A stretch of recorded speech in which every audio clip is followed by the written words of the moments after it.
2 Timóteo, capítulo 1.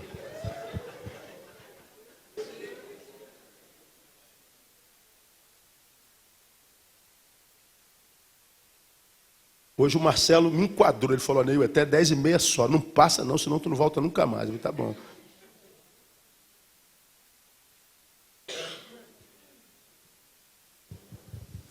Eu vou falar sobre um homem, que você já ouviu muito falar sobre ele, é Onesíforo. Sei que vocês são bacharéis em Onesíforo, não é verdade? 2 Timóteo, meu livro predileto na Bíblia. É o último livro que Paulo escreveu. Estava preso, condenado à morte, portanto com o futuro confiscado. Se o futuro é confiscado, não há mais sonhos. A gente não morre quando a morte chega, a gente morre quando os sonhos se vão. Tudo que é realidade porque nós sonhamos. Nós estamos aqui porque sonhamos estar aqui. Você planejou estar aqui. Então, Paulo perdeu o sonho. Paulo estava preso, condenado à morte. Ele escreve seu último livro, ele escreve para Timóteo, um dos discípulos mais chegados, mais queridos. E ele escreve esse livro como quem esquece teologia, esquece filosofia, esquece tudo. Ele só fala do coração. Ele só fala das entranhas. É o livro mais entranhável da Bíblia Sagrada para mim. E é nesse livro que ele diz a Timóteo, procura vir ter comigo breve. Se fosse hoje, ele não usaria uma carta com a linguagem tão rebuscada. Procura vir ter comigo breve. Ele está preso. Ele mandaria um WhatsApp. Pô, Timóteo, está fazendo o quê, cara? Vem aqui me ver, eu estou sozinho, cara. Mas vem logo, não demora não. Eu não tenho futuro, eu vou morrer amanhã. Deixa o que você está fazendo, vem aqui me ver, eu preciso de gente. Eu tô só. Tu vai no capítulo 4, ele diz que Demas me abandonou tendo amado o mundo presente, Crescente foi para a Galácia, outro foi para não sei para onde, Alexandre Latueiro me fez muito mal. Na minha primeira defesa, ninguém apareceu para me defender, antes todos me abandonaram. Ele fala, só Lucas está comigo. Qual era a profissão de Lucas? Médico. Sabe por que Lucas estava com ele? Porque além de velho, preso, sem futuro, abandonado, Paulo estava doente. E Lucas falou, eu não posso abandonar esse velho. Ele estava sozinho. Eu tenho dito que eu gostaria muito de viver como Paulo, mas eu não queria jamais acabar como Paulo. Só e abandonado. Na minha primeira defesa, ninguém apareceu para me defender. Tu conhece a história de Paulo? Paulo foi preso pelo sumo sacerdote, pregador de heresia, que não sei o quê, que papapá, deram um soco na boca de Paulo, tu és parede branqueada. Aí como é que você se levanta como sumo sacerdote? Aí descobre que Paulo tem dupla cidadania, mandam ele para o governador descobre que ele tem dupla cidadania, ninguém quer tocar em Paulo, aí manda de volta para lá, aí manda para Agripa, o rei, e aí o rei também não quer tocar em Paulo, aí manda para, nessa altura muda Agripa, entra Festo, aí Festo também não quer tocar em Paulo, e Paulo fica para lá e para cá, ninguém toca no cara. Aí ele falou assim, eu quero apelar ao imperador, e botam ele naquele barco cheio de bandido, e o barco vai a pique, acaba em Malta, e aí a cobra pica ele, todo mundo pensa que ele vai morrer, ele não morre, aí ele vai para estar no imperador. Quando ele chega no imperador, não tinha um discípulo para falar assim, esse cara é uma benção. O cara fez 3 viagens missionárias, a quarta, essa viagem para Roma, foi missionária também, lógico. Ninguém fez mais pelo reino, pelo evangelho do que Paulo. Essa reunião aqui só acontece por causa de Paulo. Eu só conheço Jesus por causa de Paulo. Apóstolo gentil, você só conhece Jesus por causa de Paulo. O metodismo só existe por causa de Paulo. Paulo. Ninguém aparece. Paulo está sozinho, abandonado, condenado, deprimido. Aí ele escreve para Timóteo, vem me ver. No bojo do seu escrito, é um escrito que são as 3 cartas pastorais, né? 1 Timóteo, Tito e 2 Timóteo.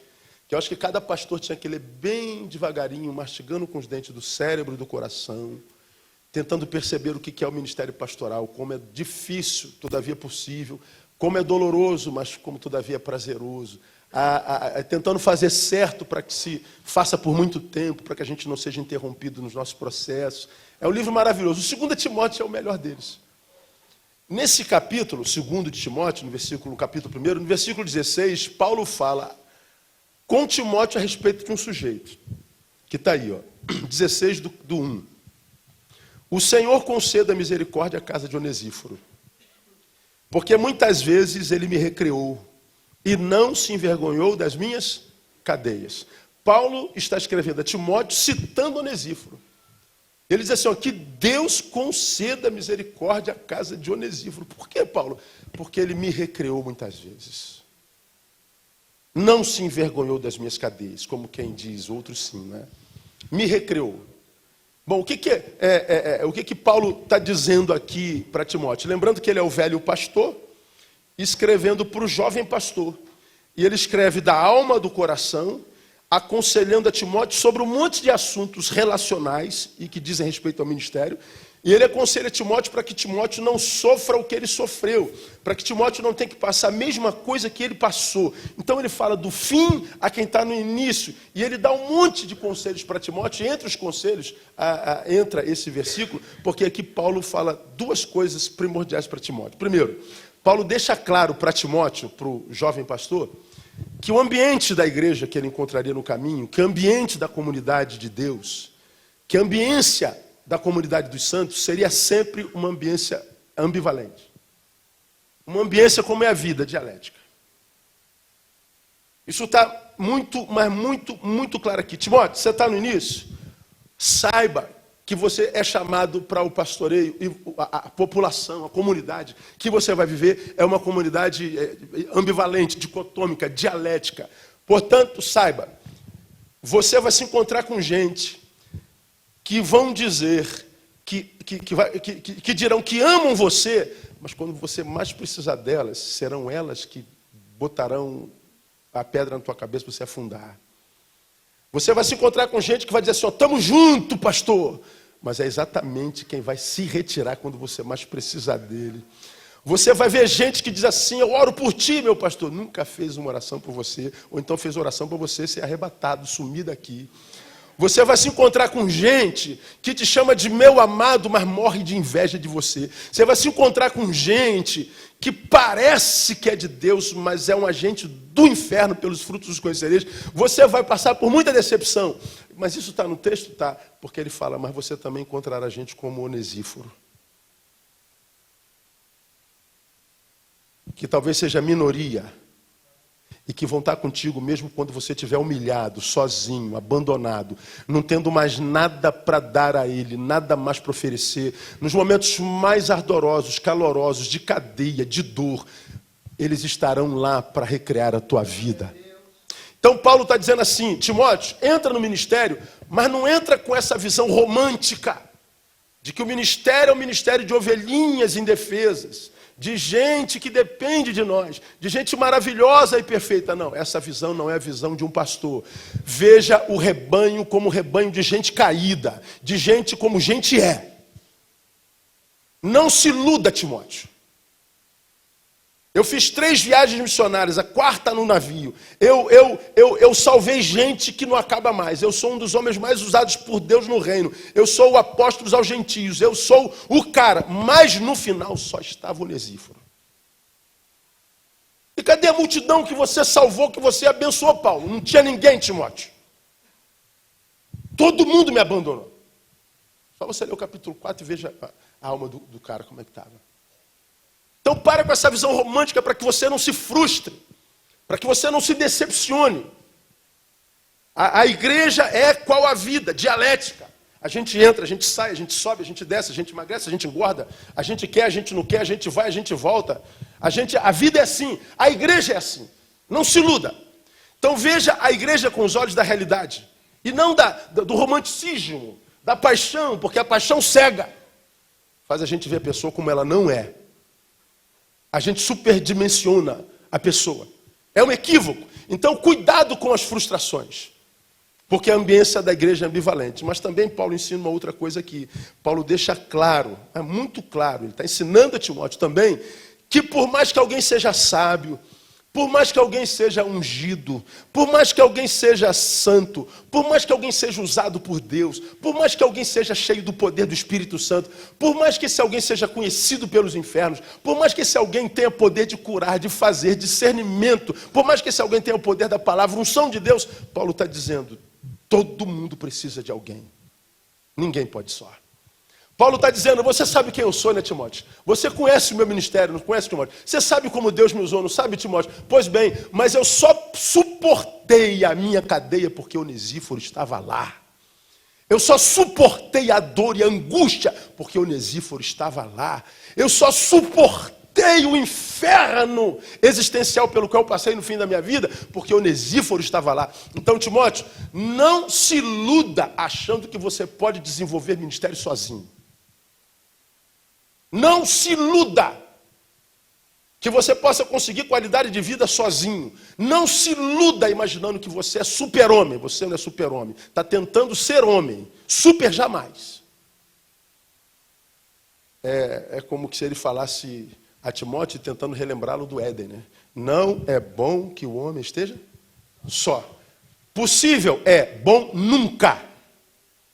Você pode optar por viver sozinho, você pode, não precisa de ninguém, você pode falar, eu não quero saber de mais ninguém, eu já me machuquei demais, eu vou fazer tudo sozinho. Você pode, é uma opção sua. Mas nunca será bom, porque desde o Éden está dito, não é bom que o homem esteja só. E mais, o Éden ensina muito mais. Lá no Éden, para cada animalzinho, Deus fez uma animalzinha, para cada um par. Todo ser vivente tinha um par. O homem tinha quem? Tinha Deus, que o visitava todo dia à tardinha. Todo dia. O cavalo tinha uma égua, o boi tinha uma vaca, o porco tinha uma porca, o rato tinha uma rata, o barato tinha barata, todo mundo tinha todo mundo. E Adão? Adão tinha Deus. Adão via face a face. O Adão tinha relacionamento direto com Deus. Cada um tinha um animal. Adão tinha Deus, mas ainda assim, Deus olha para Adão e diz assim, não é bom que você esteja só. Como só? Eu tenho o Senhor, Pai. Eu tenho a tua presença. Eu estou contigo todo dia. Mas Deus está dizendo que quando o assunto é humano e é relacionamento, Deus é pouco.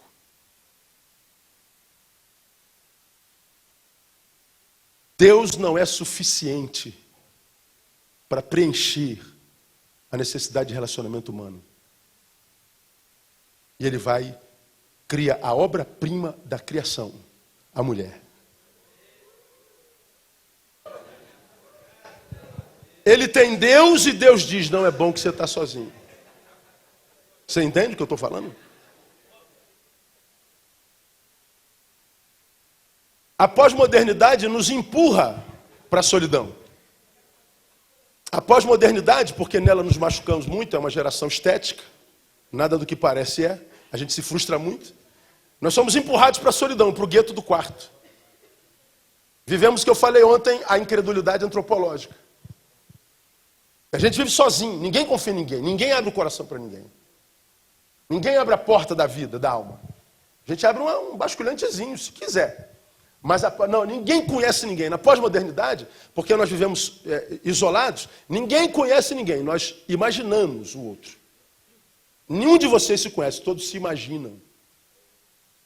Então vivemos uma relação imaginária e não de conhecimento. Ora, mas o projeto de Deus não era esse.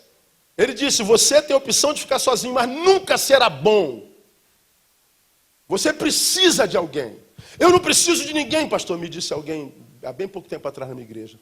Eu vivo sozinho, não preciso de ninguém. Eu perguntei assim, o irmão está de cueca? Por quê, pastor? Tá ou não está? Tô. Quem fez essa cueca? Foi tu? Não. Então você precisa de alguém. Essa calça foi o senhor que fez? Não. Então você precisa de alguém.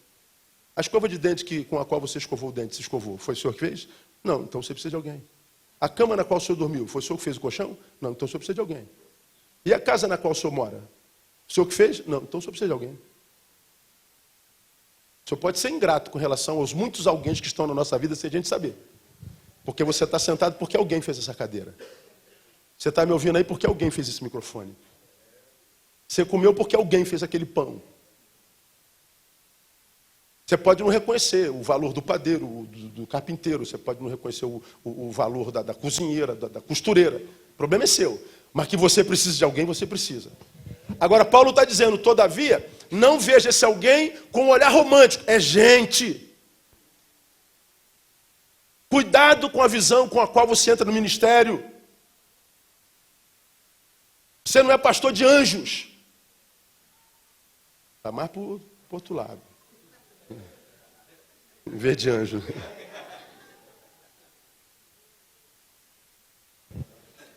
Daí, dessas duas visões que Paulo passa para Timóteo, vem um conselho implícito nesse texto.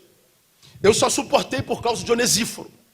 Então Paulo está dizendo, se a vida é ambivalente, se a gente não deve ver a vida com romance, como realidade, ele está dizendo para Timóteo, então Timóteo, seja como Onesíforo. Nesse mundo sem graça, seja uma fonte de graça na vida de alguém.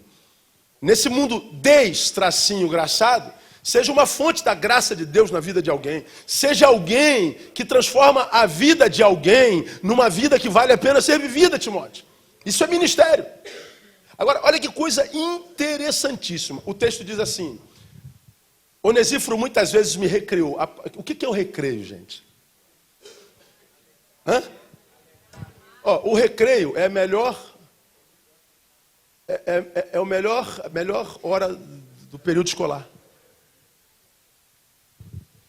Melhor hora do período escolar? É lógico, imagina, tu como eu que não aprendeu matemática, nem física, nem química, eu não sei nada de matemática. Você pensa, tabuada, nem me pergunte, eu não sei nada de matemática. Não sei nada de química. Quando eu estudava química, tabela periódica, para que eu vou estudar isso, cara? Onde é que eu vou estudar isso? Vou usar isso na vida onde, cara? Meu Deus do céu, essas contas todas, fica 3 dias fazendo a conta de matemática. Onde é que eu vou usar isso na vida? Qual lugar? Qual padaria que eu vou fazer conta desse jeito?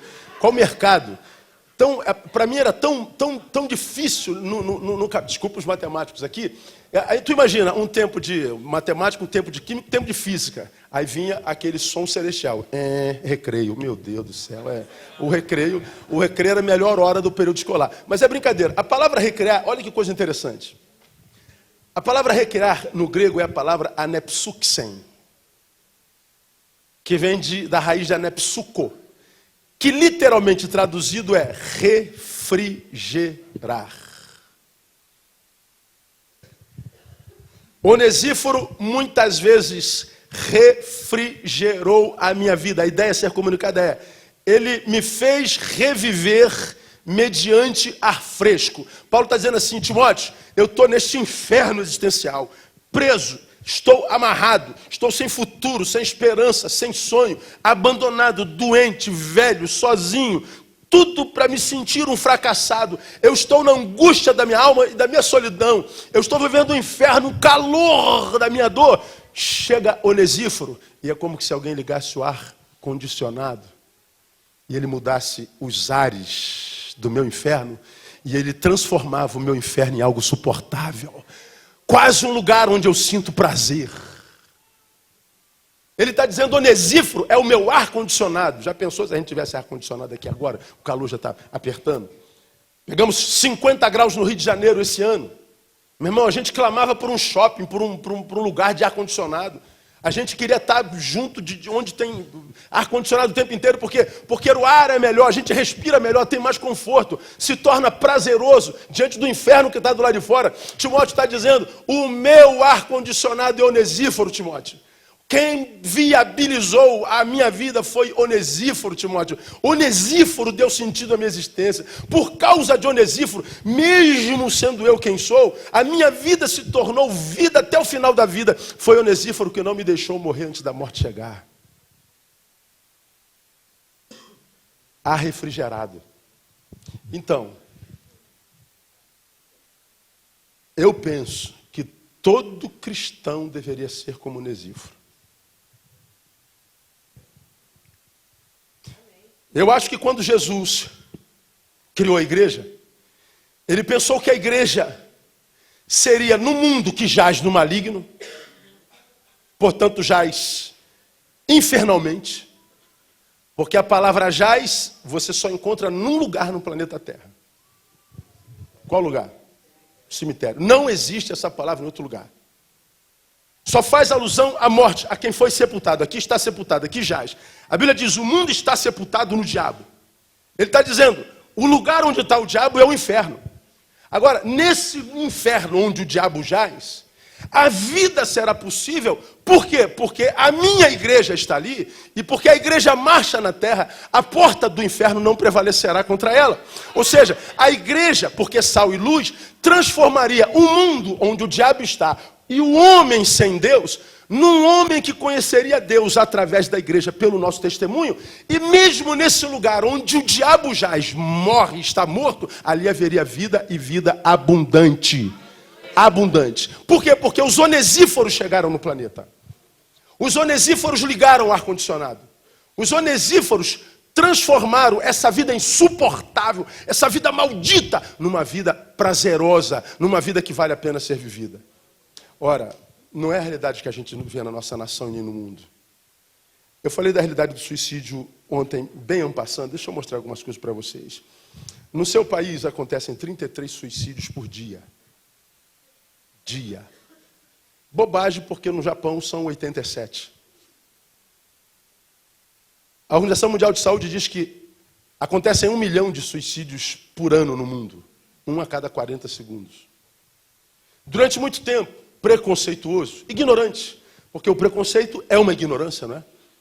Eu julgava o suicida como um frouxo.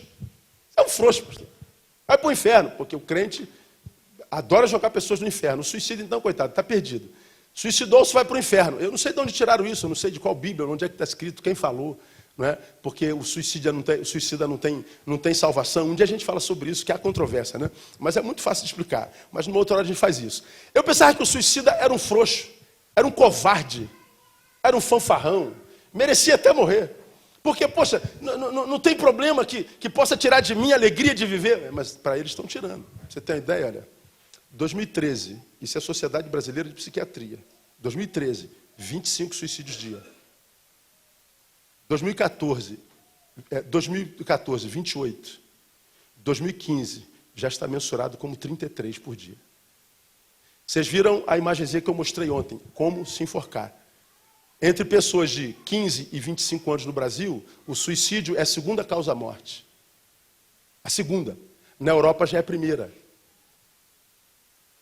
Psicólogos não sabem o que fazer com suicida. Psiquiatras não sabem o que fazer com suicídio. Os sociólogos não sabem o que fazer com suicídio. Os profissionais da área humana não sabem o que fazer com suicídio. Eles não sabem como parar o suicídio no mundo. Deixa eu mostrar uma coisa para vocês. Não estava aqui no meu script não, mas eu vou mostrar para vocês. A Associação Brasileira de Psiquiatria criou um manual do suicídio, informando para prevenir. É um livro com 55 páginas para quem trabalha com o ser humano aprender a como lidar com o suicida. Porque o suicídio já é considerado uma epidemia mundial. Epidemia.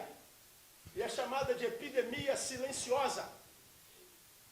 Eles estão perdidos, não sabem o que fazer com o homem contemporâneo. Entra no Google, no site da Associação Brasileira de Psiquiatria, e você vai ver um debate sobre psiquiatria e espiritualidade. Os psiquiatras dizendo, nós pecamos. Olha, o verbo é pecar. O psiquiatra usando o verbo pecar. É uma incongruência. Pecamos não considerando no ser humano a sua vertente espiritual. Porque todas as pesquisas do mundo comprovam cabalmente que quem vive espiritualidade adoece muito menos e cura muito mais rápido. A psiquiatria se rendeu a isso. E eles nomearam uma comissão de estudo de espiritualidade. Irmão, tem psiquiatra se convertendo. Num dos diálogos ele diz assim, nós reduzimos o homem a um pedaço de carne. Erramos. Claro que erraram. A sociologia não sabe o que fazer. Ninguém sabe o que fazer. Meu irmão, o homem contemporâneo perdeu a esperança de que dias melhores virão. O suicídio, eu pensava, é uma covardia, não. O suicídio, pastor, é porque o cara quer morrer. Não, que é isso, cara? É uma ignorância. O suicídio é exatamente o oposto. O cara não quer morrer, é o contrário, ele quer... Eu quero viver, gente, eu quero viver, pelo amor de Deus. Me digam como é que eu vivo, como é que eu posso transformar a minha vida numa vida que vale a pena. Por favor, eu quero ser feliz, eu quero paz, eu quero viver. Mas eu não consigo, então eu prefiro morrer. O suicida ensina que pior do que a morte é a ausência da vida. Eu prefiro morrer a continuar vivo sem viver. O suicídio é uma epidemia. Vivemos um inferno existencial do homem pós-moderno. É só aparência. Como diz Zygmunt Bauman, Nós vivemos o tempo da geração líquida. É a geração mais linda do universo, mais bonita, mais sarada. É a geração que mais produz estética. A indústria mais rica do planeta é a estética. Depois a pornográfica, a sexual, porque sexo é terapêutico. Então é a geração mais bonita do mundo, mas a geração mais vazia. Não há nada dentro. Tudo que você joga dentro vai para o chão porque não tem consistência. É uma geração líquida. Escoa. Essa gente que nós somos chamados a pastorear. Ora, quando Deus implementa a sua igreja em Cristo na terra, do que você acha que Deus tem em cabeça? Que nós fôssemos um lugar de esperança. Porque Ele disse, eu vim para que vocês tenham vida e vida com abundância. Não é abundância de coisas, como prega a igreja evangélica maldita da teologia da prosperidade. É abundância de vida, independente de coisas. Ora, a cura para esse inferno existencial que a pós-modernidade vive, está na mão da igreja de Jesus Cristo, está na mão dos onesíforos de Deus, está na mão de gente que tem capacidade de ser ar refrigerado, de mudar as ambiências, os ares do planeta. Agora, por que não acontece, gente? Essa é a minha crise com a igreja brasileira. Algumas pessoas falam assim, pastor, não é crítico da igreja. Não, quando eu critico a igreja, eu estou falando de mim. Eu sou a igreja. Eu estou dando tiro no meu próprio pé. Eu não estou falando de uma coisa da qual me retirei, como tanta gente se retirou da igreja, são os desigrejados, e ficam jogando pedra na igreja, como se fosse bonito, parece intelectual. Ora, quando eu falo da igreja, eu falo do lugar do qual eu faço parte. Preponderante. Como líderes, nós somos chamados para sermos a cura desse país. Nós somos chamados para sermos a cura do nosso bairro. Nós somos chamados para sermos a cura dessa gente desesperada. No início desse ano, eu sou chamado por um colega nosso, cuja filha de 17 anos se matou. 17. Filha única. Filha única. E ele me liga desesperado, ele sabe que eu falo sobre isso, que eu prego sobre isso, ele sabe da minha labuta na área da humana. Aí ele falou, Neil, pelo amor de Deus, desesperado, eu corri para a casa dele. A filha dele, ó, aqui está a parede do quarto, assim, a filhinha estava sentada aqui, Bispo Paulo, sentado no chão, deixa eu sentar aqui, no cantinho da parede, com os punhos cortados, assim, ó. O sangue tomou todo o quarto, e o pastor pegou a filha no colo e começou, meu Deus, onde eu errei, meu Deus. Cara, ele estava desesperado, porque a filhinha de 17 anos se suicidou. Acompanhei no ano passado o suicídio de um garoto de 9 anos de idade. Colegas nossos se matando, gente. Jogue na internet, suicídio de pastores, joga lá. 2013 em Curitiba, amigo nosso jogou o 16º andar do seu apartamento. Campo dos Goitacazes, pastores amigos nossos se enforcaram naquela ponte do meio que atravessa a rua, a ponte antiga. Nos Estados Unidos, Obama criou uma forma de ajudar, de cuidar de pastores, porque os pastores estão se matando. É o inferno existencial. É o inferno onde os sonhos acabaram. Essa geração tudo que tem é a imagem, mas nada, não tem mais nada além da imagem. É uma geração que eu chamo de genitocêntrica. É uma geração cujo prazer só está nessa parte do corpo. Tira o pênis e a vagina, não tem prazer em mais nada. Em mais nada. Nada. É genitocêntrica. O sexo é uma dádiva de Deus, virou a razão da vida dessa gente. Só que o sexo também não funciona. Porque primeiro eu quero uma mulher, depois, porque não funcionou, eu preciso de duas. Depois eu preciso de grupo. Depois eu preciso de animais. Depois eu preciso de criança. E a gente vê esse adoecimento louco de gente atrás de sexo. Aí a gente diz, é o diabo. Não, não é o diabo, irmãos, é a ausência da igreja. É a ausência de Onesíforo.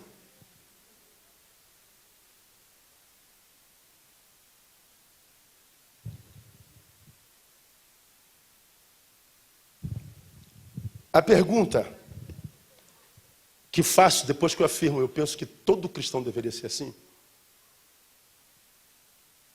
Pergunta que eu faço depois que eu declaro que eu penso que toda igreja deveria ser assim, somos assim? Somos onesíforos? Temos sido remédio na vida das pessoas? Ou temos sido a doença? Não sei. Como eu falei ontem, 12 cristãos alvoroçaram o mundo. 42 milhões de evangélicos não fazem cosquinha no Brasil, não fazem cosquinha no Brasil. Eu não entendo. Se nós não somos onesíforos, deveremos ser. Por que não somos? Eu vou dizer para você, por causa do egoísmo. Egoísmo, escuta, é amor. Só que um amor adoecido. Ego, eu. Ismo é um sufixo que exprime ideia de fenômeno. O ismo é um sufixo que exprime ideologia. Qual é o fenômeno existencial do egoísta? É eu. Qual é a ideologia do egoísta? Eu. O sonho do egoísta é para quem? Eu. Pense. Somos a comunidade de fé. Agora, a pergunta que a gente faria para a comunidade da fé. Você tem fé em Deus? Tenho. Todo mundo tem. Aí vem a pergunta. A tua fé tem como beneficiário quem? Quem é beneficiado pela tua fé? Eu. A fé só gera milagre para mim. A fé só gera bênção para mim. A fé só capacita a mim. A fé a mim. A fé a mim. A fé... Quem é beneficiado pela tua fé? Ninguém. Egoísmo. O egoísmo é amor, só que amor por nós mesmos. É termos o pensamento voltados para nós, é fazer planos para nós, para os iguais. Esse tipo de postura não muda a vida da cidade, não muda a vida da nação, não muda a vida da rua, não muda a vida da família, não muda a vida de ninguém. Por quê? Porque o egoísmo, ele deforma a estrutura do evangelho. O egoísmo é um câncer no evangelho. O egoísmo é uma praga no evangelho. Porque desconfigura o evangelho. E desconfigura em 3 vertentes. Eu vou mostrar para vocês rápido. A primeira vertente, que o evangelho desconfigura. O egoísmo desconfigura no evangelho, a vertente missiológica. Por que a vertente missiológica é deformada? Porque o egoísmo deforma o evangelho, que é ide, e o transforma em vinde. O evangelho é ide. Nós é que temos que ir lá. Mas no evangelho deformado pelo egoísmo, eles é que têm que vir cá. Aí nós criamos um dia na semana que é o dia da salvação. Quer ser salvo, desgraçado? Vem para a igreja, vem. Mas você tem que vir num dia da semana. Qual o dia? Domingo. Aí tem um horário de domingo também para ser salvo. Qual é o horário do domingo? É o culto da noite, que é evangelístico. Se você não vier, vai para o inferno. E se não vier domingo, corre o risco. E se vier domingo de manhã, é só doutrinário, não tem sermão de evangelismo, não. Tem que vir à noite. Ora, o sujeito precisaria se encontrar com Cristo sem que ele precisasse sair do lugar. Ele poderia estar no inferno existencial de Paulo, ele poderia estar preso. Porque ele diz que quando a gente faz para qualquer um desses pequeninos, os que têm sede, os que têm fome, os que estão nus, os que estão presos, os que estão enfermos, quando vocês fazem para ele, estão fazendo para mim. Ou seja, se ele está preso, ele não pode vir, então sou eu que tenho que ir. O evangelho deforma essa estrutura do ide. Por quê? Porque transforma o evangelho em vinde. Aí o que acontece? Nós treinamos nossas ovelhas para vir à igreja. E aí nossas ovelhas vão para a igreja. Você vai para onde, irmão? Eu vou para a igreja servir ao Senhor. Aí eu pergunto, bom, se nós estamos reunidos, temos mais de 2 ou 3, isso aqui é uma igreja, amém ou não amém? Nós estamos sentados na igreja.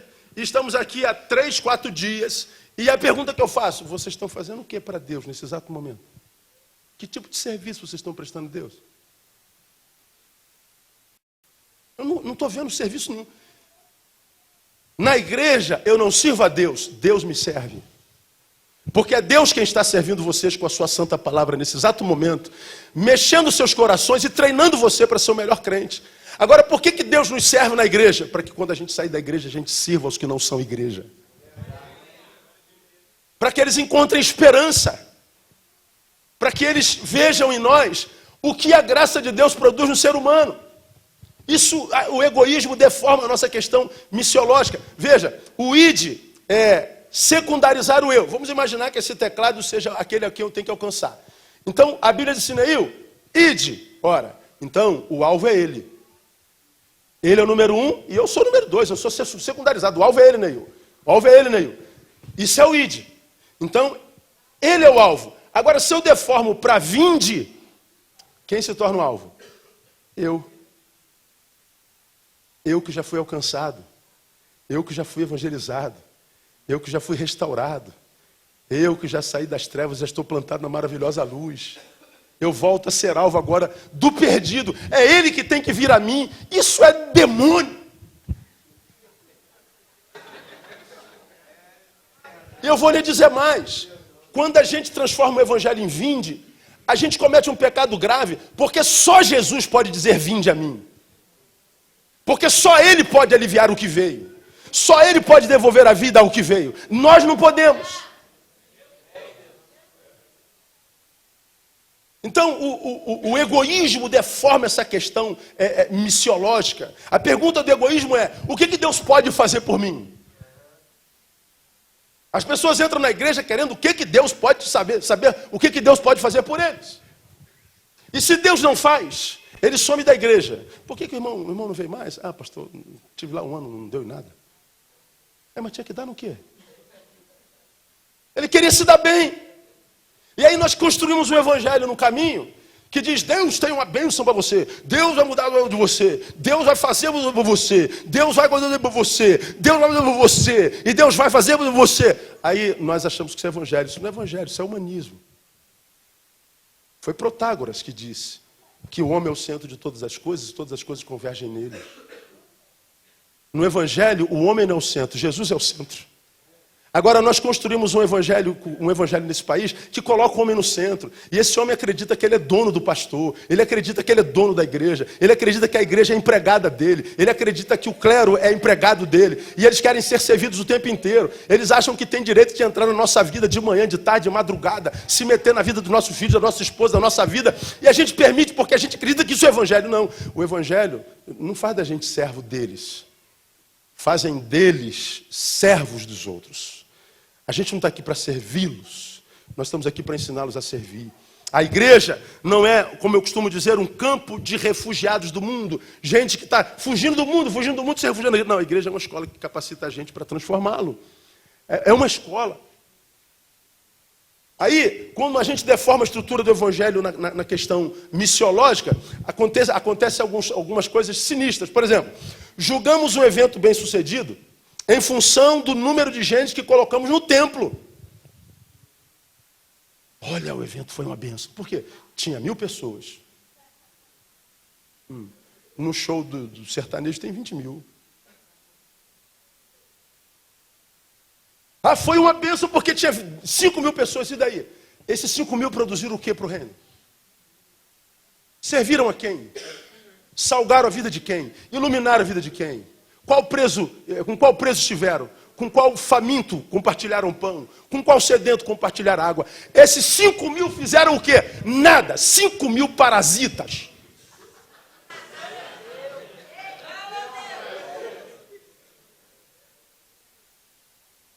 Guarda o que eu vou lhe falar. O sucesso do evangelho não se mensura pela quantidade de gente que entra para adorar. O sucesso do evangelho se mensura pela quantidade de gente que sai para servir. Qual é o tamanho da nossa igreja? A nossa igreja é do tamanho da quantidade de gente que a gente serve. Tem 5.000 pessoas, desses 5.000, quantos servem? Tem uns 100 que servem 100 pessoas, a nossa igreja tem 100 membros. Porque a igreja é composta de servos. A adoração que Deus quer é a adoração do serviço. Porque se for para cantar uma musiquinha, eu canto no banheiro. Canto no carro. A igreja está cheia e a gente gosta porque a gente se sente bem. É terapêutico. Mas não é só isso que Deus quer de nós. Vinde. Ele quer que os que vieram vão e encham a terra da glória de Deus. Que eles vivam uma vida de tal forma que aquela gente que jaz no maligno olhe para a gente e tenha desejo de ser como nós. É uma santidade atraente, não repelente. Porque se nós somos sal, o sal, além de preservar e dar sabor, quando a gente come algo muito salgado, o que acontece? Dá sede. O sal na terra gera sede neles com relação àquele que nos salvou. A minha vida gera vontade de Jesus na vida dos meus relacionantes. Se não fosse no evangelho, é mais uma religião. Nós deformamos o evangelho na conjuntura missiológica. Segundo, julgamos a igreja avivada, renovada, ungida, em função do que acontece no templo. Então, se tu vai na igreja, meu irmão, tá todo mundo correndo para lá, todo mundo corre para cá, todo mundo pula, todo mundo... e tal, igreja avivada. Mas se tu vai lá na vertente reformada, tá todo mundo paradinho, cantando, sê da vida as vagas procelosas são. Eu cantei isso a vida inteira, não sei o que é isso até hoje. Sê da vida as vagas procelosas são. Aí...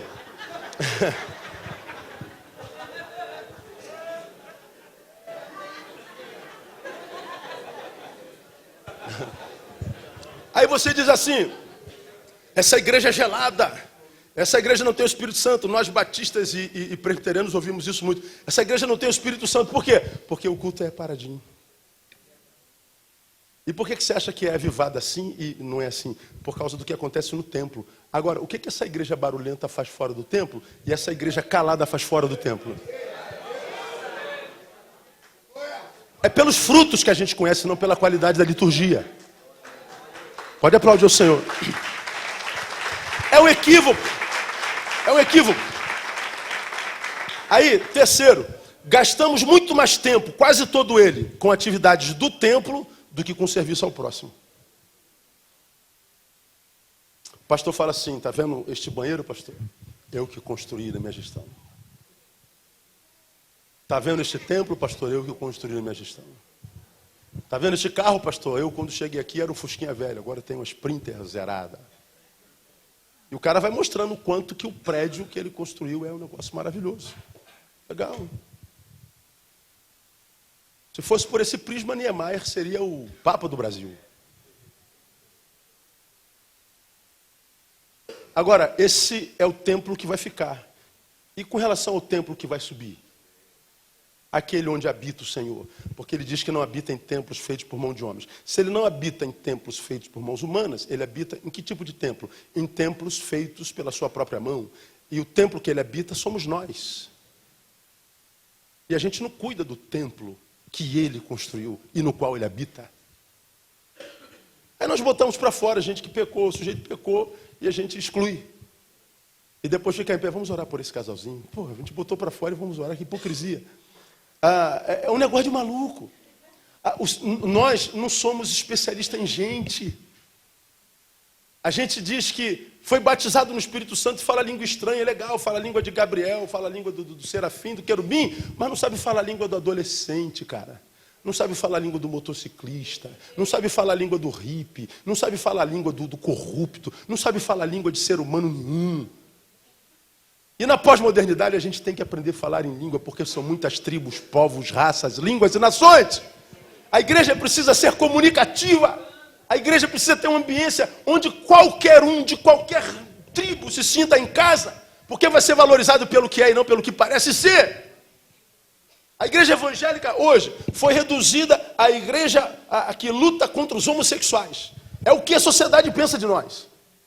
Todo lugar que eu vou em fora, eu participo de muitos fóruns de universidades e de secularismo, do mundo secular, e todo lugar que chega um pastor, a gente é tratado com discriminação, porque todo mundo acha que a gente odeia homossexual.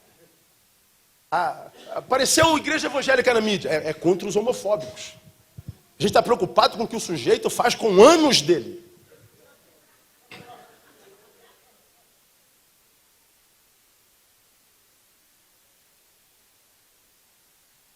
Qual é a causa na qual está envolvida a igreja dos crentes? A causa homofóbica, a causa de gênero. Isso é verdade? Não é verdade. Aí alguém pergunta assim, se não é a causa de gênero, pastor, qual é a causa da igreja evangélica? Mostre outra. Mostre outra. Nós pastores somos vinculados a dinheiro hoje. Nós somos todos chamados de ladrão. Quer uma historinha? Obra na minha casa, faltou prego. Aí eu fui, não, peraí que eu vou lá comprar. Fui lá comprar prego. Aí quando eu vou comprar prego numa casa de material pequenininha, eu chego, tá o cara conversando com o outro, porque aquele filho disso, filho daquilo, o cara falou palavrão que eu nunca ouvi na minha vida. Eu falei, gente, isso é palavrão? Eu nunca ouvi. O cara tava brabo. Vagabundo, sem vergonha, salafrário. Ele veio aqui, comprou aquele material todo, disse que não vai pagar. Do que ele estava falando? De um pastor que comprou material para construir a igreja dele. foi lá naquela manhã, antes de mim, falou assim, ó, vim aqui comunicar ao senhor que eu não vou pagar, porque o Espírito Santo me revelou que eu não devo pagar você, porque é para você um privilégio ajudar na construção da igreja do Senhor.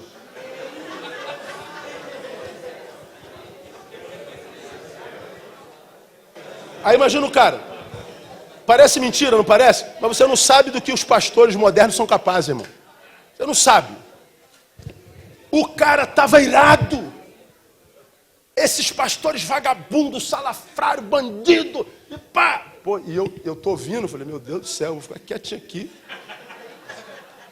Aí, o senhor, desculpa aí, aquele safado, vagabundo, pastor miserável, tal. Eu só quero dá 1 quilo de prego aí. Aí, não, já vou dizer. Aí ele foi lá pegar o prego, e eu doido para vazar dali. Quando ele vem de lá, eu olho para trás, tem uma ovelha minha entrando na...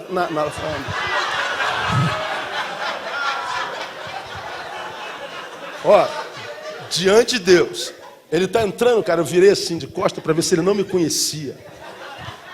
Ele vem entrando, aí vem um cara com prego, aí a irmã fala, pastor Neil, putz, o cara olha para mim, quando eu sou pastor, mas vou pagar à vista, fica tranquilo. Aí ele riu. Pô, pastor, senhor, desculpa aí, porque eu tá, não. Falei, desculpa eu. Eu é que peço perdão por esse safado, salafrário, bandido. A gente não sabe o que...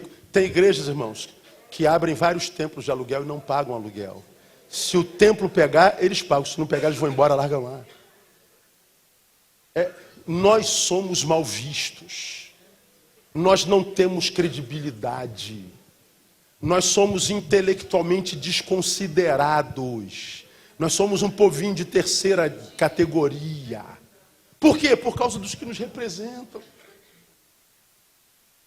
E você acha que Jesus nos colocou na terra para discutir questão de gênero? Vamos imaginar que, como a maioria dos crentes pensam, a homossexualidade tem a cura. Vamos imaginar. Se homossexualidade tem cura, qual é o melhor lugar para o homossexual ser curado?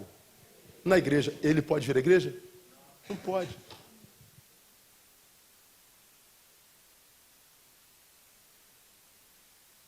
Então nós estamos condenando essa gente ao inferno.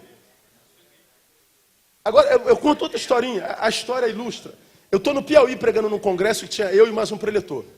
Você já deve ter ouvido essa história, está nas mídias aí direto. O cara que está pregando na minha frente, ele fala assim, ó, ele falou que ele era homossexual, travesti, ele tinha peito, ancas, glúteos, era prostituta. Acabou meu tempo. Era prostituta. E ele falou, não aguento mais ser isso. Eu não aguento mais, eu não aguento. E ele decidiu, depois de 17 anos de prostituição, virou uma mulher, ele resolveu se matar. Numa das ruas de Acari, do Rio de Janeiro. Ele foi numa das ruas de Acari, que ia dar na Avenida Brasil, e a ideia dele era subir numa passarela, se jogar debaixo de um ônibus daquele lá e se matar. Ele estava decidido a se matar. Eu não quero mais ser isso, eu não suporto mais ser isso. Ninguém consegue ser o que não é a vida toda. Não adianta. A casa cai. E ele então estava indo em direção à Avenida Brasil para se matar. Só que ele passa em frente a uma igreja grande que tem em Acari, com as escadas na frente. Lá nessa igreja, volta de 9, 9h30, contava ele, estava cantando uma música do cantor cristão que diz assim, venha Cristo, vem agora, vem, ó vem pecador, vem, vem confiadamente a Jesus o Senhor. Ele diz que quando ouviu a música, o pé dele colou no chão, bispo. Ele não conseguia ir em direção à morte. Ele almeja perdoar-te, vem, ó vem. Ele não conseguia. E o vem, ó vem, o atraiu para dentro da igreja. Ele subiu as escadarias, travestidos, e na escadaria tinham 2 diáconos. Botaram a mão no peito dele e disseram, onde é que o senhor pensa que vai vestir desse jeito? Você acha que seria diferente muitas das suas igrejas? Isso aqui não é outro lugar senão a casa de Deus. Mas, moço, eu sei, eu não planejava entrar aqui, meu plano era outro, moço. Eu não sei como é que eu vim parar aqui. Eu ia para outro lugar, acredite. Não, o senhor vai em casa, troque de roupa, depois volte. Ele desceu a escadaria e foi em direção à Avenida Brasil, para o seu destino. Só que quando ele chega perto da Avenida Brasil, bem pertinho, tinha uma outra igreja que já não era um igrejão, era uma, ele chamou de uma biboquinha de Deus. Uma portinha. E qual música estava cantando nessa portinha? Essa obra é de Deus, ela não pode parar. Tira a mão do meio, senão vai se machucar. Ele contando a história. O pé dele cravou no chão de novo, ele não conseguia ir para a morte. Deixa de lado, deixa eu passar. E ele não conseguia. E a força empurra ele para dentro da igrejinha. Só que ele já tinha um trauma da primeira. E ele falou, não vou passar por isso de novo, eu não vou passar por isso de novo. E ele falando, eu não conseguia ir para frente, mas eu também não ia para lá. Meu Deus, eu nunca vi meu pé colado no chão. Quando ele viu, ele estava na portinha da igreja.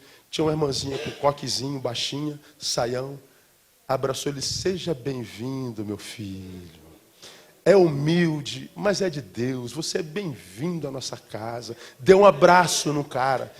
Ele entrou, sentou, ele disse assim, ó, eu não sei nada do que o pastor pregou. Quando eu me vi, eu estava lá no chão, prostrado, declarando Jesus como meu Senhor. Esse cara é pastor hoje. Ele estava pregando no congresso no Piauí junto comigo. Você sabe o que curou esse homem? O abraço da velhinha. Deixa eu mostrar outra coisa para vocês aqui. Não estava no script, mas acrescenta. Deixa eu mostrar uma imagem a vocês que eu colhi essa semana. Vou mostrar para vocês uma imagem que eu colhi essa semana.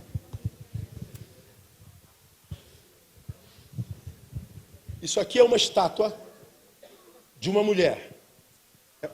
É uma estátua. E tem um garotinho que foi deitar no colo da estátua. Dá para ver? É uma estátua e o garotinho está deitado no colo dessa estátua, todo torto. Por que esse garotinho de rua foi deitar no colo da estátua? Ele está atrás de quê? Afeto. Colo. Ele está deitando no colo de uma estátua. Ele está atrás de colo. Ele está atrás de afeto. Está vendo lá o neguinho? Ele sabe que a estátua não pode dar afeto. Mas o estátua seria para ele o arquétipo da mãe. O símbolo do afeto e da aceitação. Do que o homem pós-moderno precisa? De aceitação. Por que você acha que o homem investe tanto em beleza? Para ser aceito. Por que está todo mundo botando tudo que é negócio na boca, no glúteo, no peito, quer ficar bonito? Por quê? Porque a imagem para ser aceita, isso é carência afetiva. Nós vemos uma geração carente, mendiga, afetivamente falando. Mendiga, afetivamente falando. E nós estamos aqui vivendo um egoísmo que deforma o evangelho na sua questão missiológica. E nos aborrecemos. Nós vemos crentes aborrecidos quando ouvem isso, porque eles acham que está tudo muito bem, porque a igreja está cheia. Talvez cheia de gente vazia. A gente deforma. Eu vou terminar aqui. A gente termina esse sermão numa outra oportunidade. Aí, só para acabar, para a gente fechar aqui, alguns exemplos práticos. Olha só. Correio Brasiliense colheu tais informações da Receita Federal, publicado em 2013 pelo Correio Brasiliense. A igreja brasileira arrecada 60 milhões de reais por dia. 60 milhões de reais dia. Significa dizer que nós arrecadamos 21,5 bilhões de reais por ano. Pergunta, a igreja é pobre ou é rica? Agora, você sabe qual é a média de investimento em missões transculturais, por exemplo? De um crente brasileiro? A média de investimento? R$ 1,30 ano. Abaixou para menos R$ 1. Nós arrecadamos 21,5 bilhões. Investimos um real.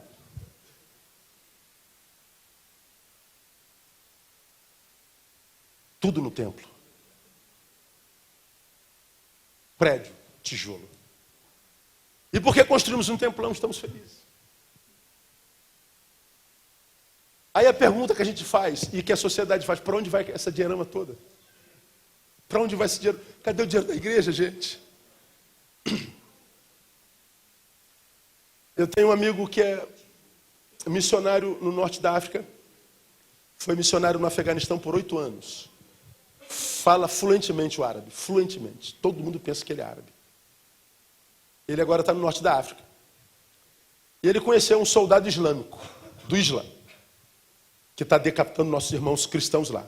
Ele foi visitar a mãe.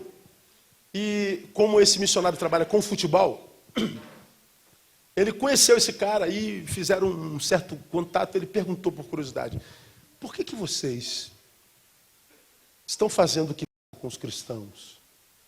Por que vocês estão matando os cristãos? Por que vocês estão acabando, querem acabar com os cristãos da terra? Aí a pergunta que o Caleb fez foi: o que eles fizeram para vocês? Sabe a resposta dele? Eles não fizeram nada. Os cristãos não fazem nada. Esse é o problema, Caleb. Eles dizem que amam, que servem a Alá, a Deus, mas a gente não vê a obra deles no mundo. Eles não fazem nada.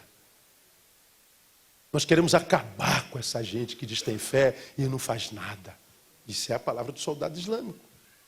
Recebi na minha igreja Ellen Berhane, da Eritreia.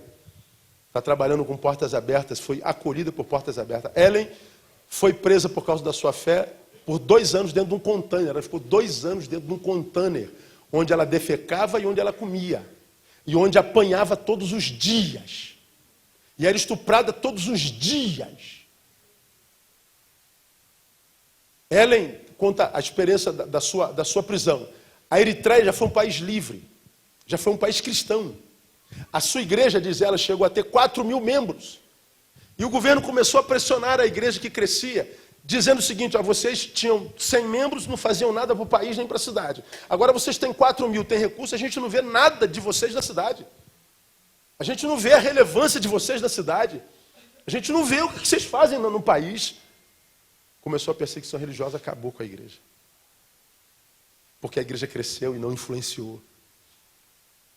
A Ellen na nossa igreja falou: eu temo que isso aconteça nos países livres, porque ninguém consegue mostrar onde é que está a relevância dessa multidão de gente que enche nossos templos. A palavra dela impactou demais. A Ellen apanhou tanto na última vez que o soldado batia nela e ela batia e ela cantava. Ele batia e ela cantava até desmaiar. A última surra, o soldado falou assim: pelo amor de Deus, pare de cantar, eu não consigo fazer isso. Você me perdoe, eu estou cumprindo ordens, mas se você canta eu não aguento, pelo amor de Deus, não faça isso. A Ellen falou para ele assim: faça o seu trabalho, que é me espancar, que eu continuo fazendo o meu trabalho, que é adorar o meu Deus.